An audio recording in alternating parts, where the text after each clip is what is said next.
Nouvelle aérodynamique, astuces multiples pour obtenir des voitures plus performantes, la Formule 1 reste un fantastique banc d'essai.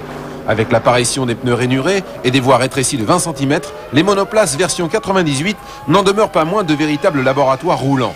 Avec ces nouveaux paramètres, les cartes ont été redistribuées. Williams ne domine plus de façon insolente et ce championnat nous réserve son lot de surprises, notamment des figures spectaculaires avec des voitures qui ont perdu beaucoup d'adhérence et environ 15% de leur charge aérodynamique. Elles deviennent de ce fait beaucoup plus sensibles au pilotage. Il y a du plaisir par rapport aux voitures hybrides qu'on a conduites en fin 97. Là, la voiture 98 a quand même récupéré pas mal de grippe. Les manufacturiers de pneus ont bien travaillé. Donc on recommence à avoir des voitures avec quand même un grip qui est assez bon. Mais bon, c'est vrai que par rapport à l'année dernière, bon, c'est pas encore ça. Mais c'est pour tout le monde pareil, donc il faut faire avec. La guerre des pneus entre Goodyear et Bridgestone a relancé une fois de plus la recherche technologique de haut niveau. En début de saison, on estimait que la différence au tour entre une Formule 1 version 97 équipée de pneus slick et de voiles larges et une version 98 serait de 4 à 5 secondes. À peine les premiers essais de la saison terminés, l'écart n'est que de 7 dixièmes, comme quoi les ingénieurs trouvent toujours la parade.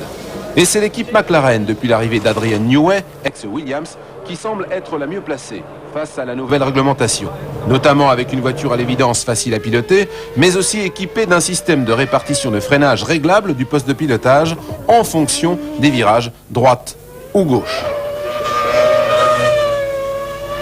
C'est sûr que c'est une grosse aide, surtout que ça fait depuis l'année passée que je travaille avec, mais bon, si c'est légal, c'est pareil pour tout le monde. Pouvez-vous nous expliquer votre système de freinage ? Je suis tenu au secret absolu concernant ce système. Vous comprenez bien sûr que c'est quelque chose dont je ne peux révéler la teneur au public. Un secret qui va aiguiser l'appétit des écuries concurrentes. Il est 3h47 et 38 minutes ici en France. 46 secondes. 13h47 minutes exactement à Melbourne. Le départ, c'est dans une douzaine de minutes maintenant de cette première manche du championnat du monde de Formule 1 1998. Alors, jetons immédiatement un coup d'œil sur les images qui nous arrivent de Melbourne avec déjà toutes les voitures sur la grille de départ, Marc. Oui, tout le monde est allé se placer après avoir fait quelques tours de formation. Vous voyez actuellement Heinz-Harald Frentzen, le coéquipier bien sûr de Jacques Villeneuve qui s'élancera de la troisième ligne Frentzen. Ici bien sûr les Ferrari. On va avoir l'occasion d'y revenir sur cette grille de départ dans quelques instants bien sûr. Pour l'instant, un petit mot encore sur les McLaren Mercedes. On vient de les évoquer ici avec Yves Géniès. Il y a pas mal quand même de suspicions sur les systèmes des McLaren Mercedes. On va en reparler tout à l'heure avec Pierre et Jacques. En tout cas, les McLaren Mercedes, les flèches d'argent de Ron Dennis, ce sont les championnes du monde de l'hiver. C'est-à-dire qu'elles ont dominé, archi-dominé tout simplement les essais hivernaux, que ce soit à Barcelone, que ce soit au Castellet. C'était pas des confrontations directes, mais elles ont écrabouillé littéralement la concurrence. Et donc ici, elles se sont imposées et occupent la première ligne de départ à Melbourne. On voit ça avec Jean-Louis Moncet.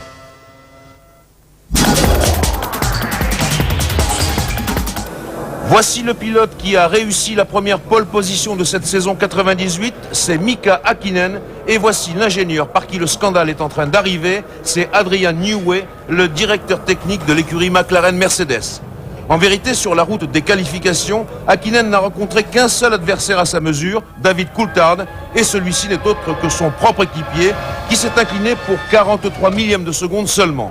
C'est dire que le scénario de ce Grand Prix d'Australie est en train de prendre forme à travers le duel fratricide que ne manqueront pas de se livrer Häkkinen et Coulthard avec une voiture à l'évidence facile à piloter.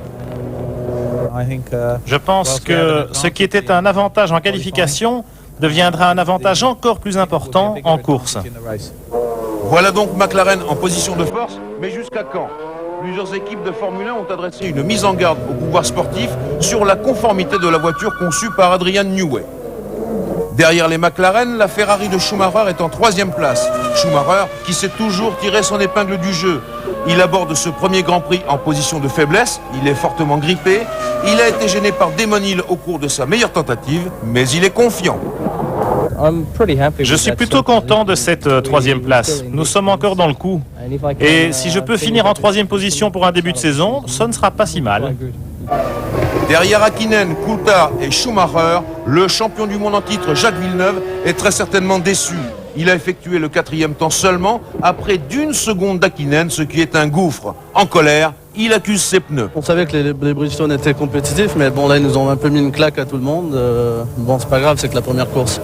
Dans le clan français, c'est un peu la débâcle. Alesi n'a pas trouvé les bons réglages et Panis a fait un tête à queue.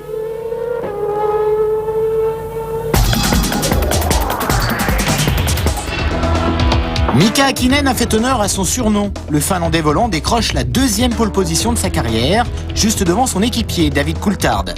Derrière les 2 McLaren Mercedes, on retrouve la Ferrari de Michael Schumacher et la Williams Mecachrome du champion du monde en titre Jacques Villeneuve. Belle performance de Johnny Herbert qui place la Sauber Petronas en 5e position avec 13 millièmes d'avance sur Heinz Harald Frentzen, l'équipier de Villeneuve. Giancarlo Fisichella sur la première des Benetton Mecachrome et Eddie Irvine sur la 2e Ferrari se partagent la 4e ligne. Tous deux devancent les Jordan Mugen Honda de Ralf Schumacher et Damon Hill.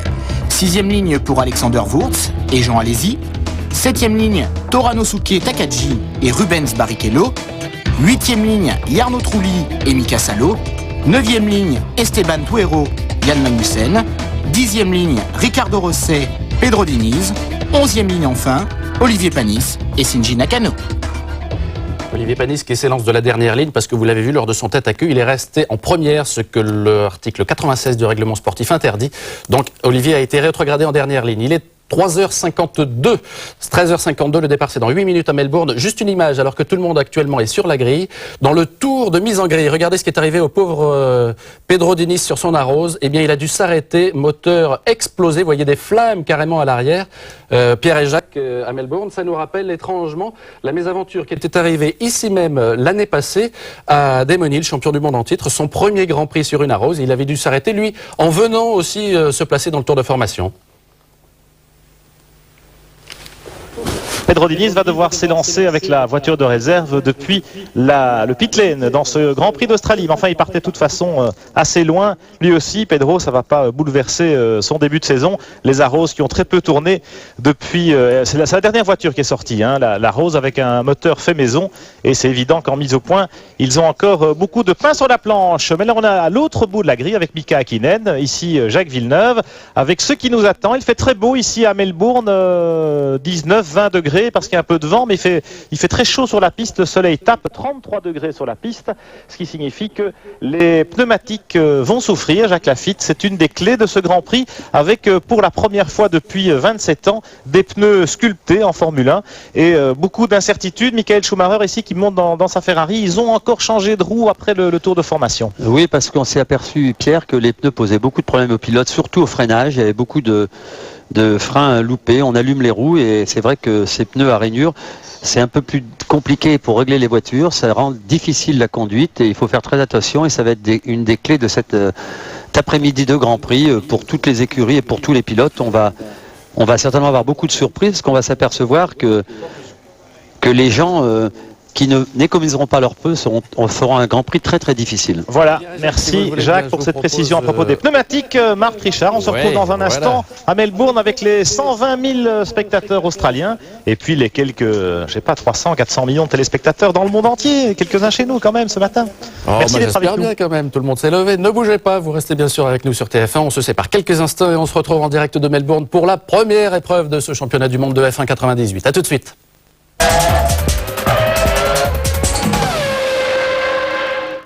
Après les victoires, la passion continue sur TF1 avec Renault.